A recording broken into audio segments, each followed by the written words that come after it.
Here are, well, I'll just let her tell you. 7 tips to improve your writing.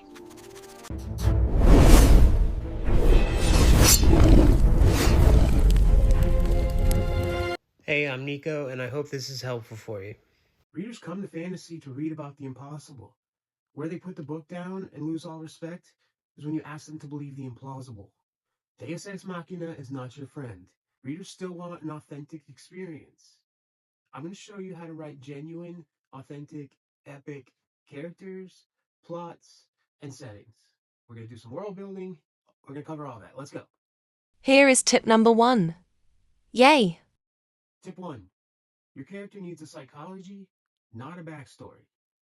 A backstory is what happened to them. Psychology is how what happened to them is affecting them today. What's going on in their head? What do they believe about the world? What are their defense mechanisms? What are their motivations, their flaws, their good qualities? How do they behave under stress? How do they behave when they feel like what's important to them is going to be taken from them?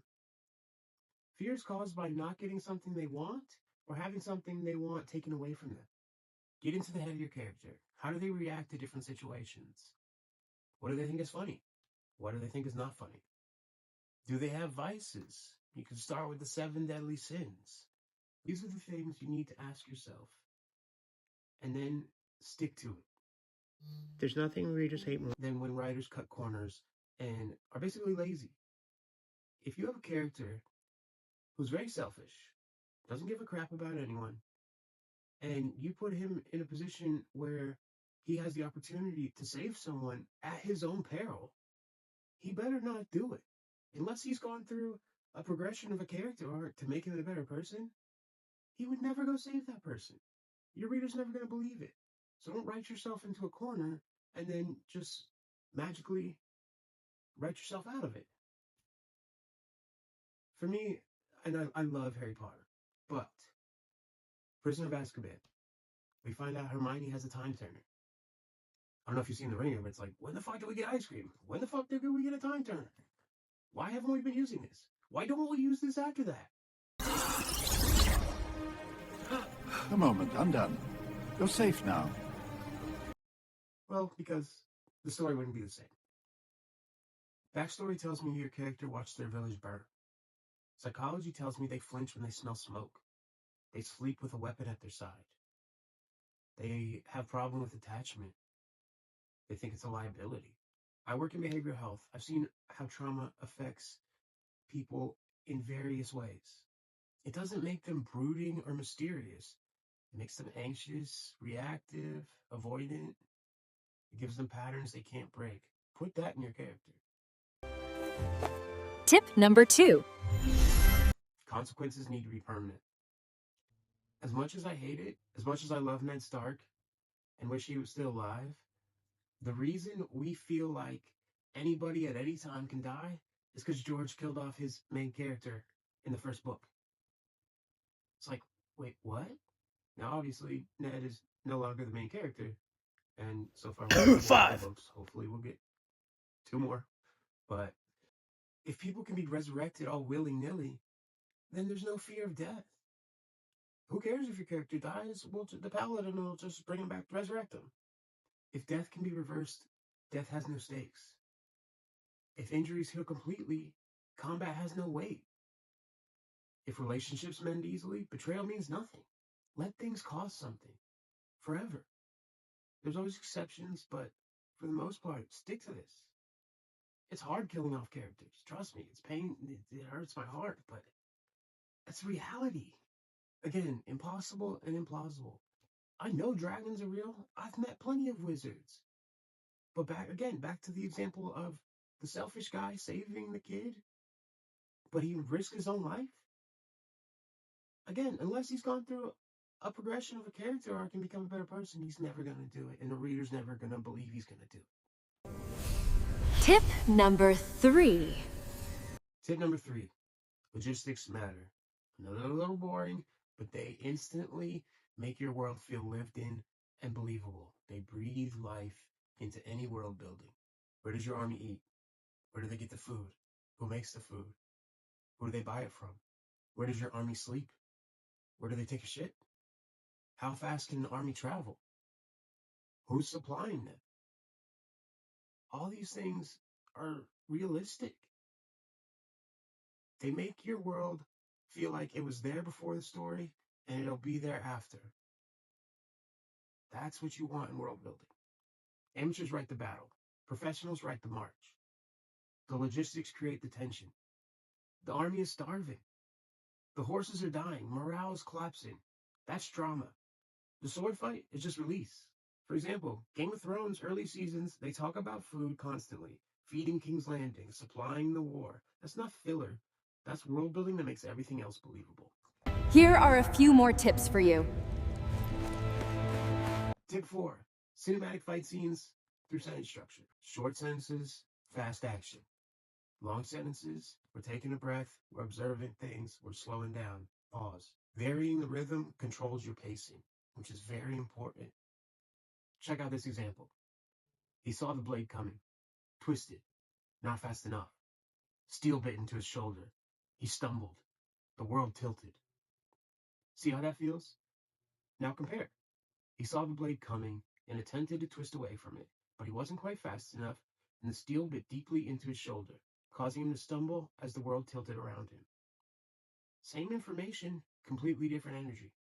The first one puts you in the fight. The second one describes the fight. That's the difference. When the action is fast, your sentences should be short. When you want the reader to pause, to feel the weight of the moment, stretch it out. You're the DJ. Control the tempo. Here is number 5. Tip number 5. Study what you're writing. Everyone tells you write what you know. If you don't know it, study it. Learn it. Then you can write what you know. Writing sword fighting, study sword fighting. Writing war, study military history, logistics, tactics. Writing politics, study actual political maneuvering.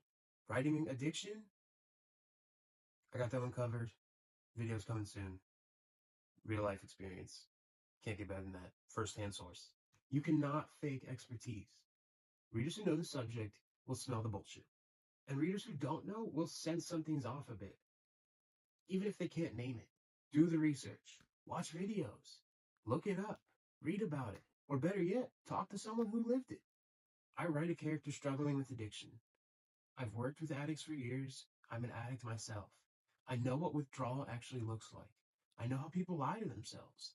I know the cycle. That's why my version won't feel like every other fantasy drunk character. Tip number 6, adapt reality, don't invent from scratch. The real world is full of insane material. Historical events, cultures, conflicts, geography. Take something real, file off the serial number, and make it your own.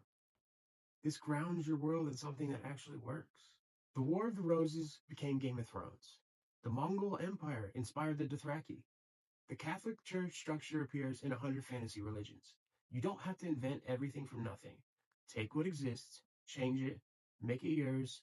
It'll feel more real because it's based on something real. I take concepts I know, psychology I've observed, relationships I've seen, and I drop them into fantasy context. The elf isn't just an elf. He's got attachment issues, which I've witnessed other people and might have had a little bit myself. If you want to learn to write psychology, addiction, mental health disorders, follow my channel. I'm going to show you the right way. Here is the last one. Tip number 7. Characters drive the plot, not the other way around. The Honorable Brandon Sanderson said in his lecture, which if you haven't watched, you should go watch. They're free. He's an awesome dude. A story with good characters and an iffy plot can still be a great story. The same is not true for the reverse. A story with an amazing plot and crazy plot twists, but bad characters, it's not going to work. The characters is what make people care. If they don't care about the characters, they don't care about your crazy plot twist that's the most genius thing you've ever come up with. You need to write characters that readers will love or love to hate. Here's my rule. If I'm writing a scene and I realize my character wouldn't actually do what I need them to do, I stop. I don't force them. I change the situation until their natural response is what the plot needs. That's hard. That's extra work, and that's why your story will be better than the guy who makes his characters do whatever's convenient. The gardener versus the architect. Sanderson talks about architects who plan everything and gardeners who discover the story as it goes. Most people are on a spectrum, but wherever you fall, your characters must behave consistently, plot can flex, characters can up. 7 tips. Psychology over backstory. Permanent consequences. Logistics matter. Cinematic sentences. Study your subjects. Adapt reality. Character drives plot. If this helped, subscribe, like it. I've got more coming. Now go write something. Namaste. Namaste in bed. Ah, yes! There it is! The art of writing fantasy! That's how you make an entrance! Please like and subscribe. Your support is appreciated.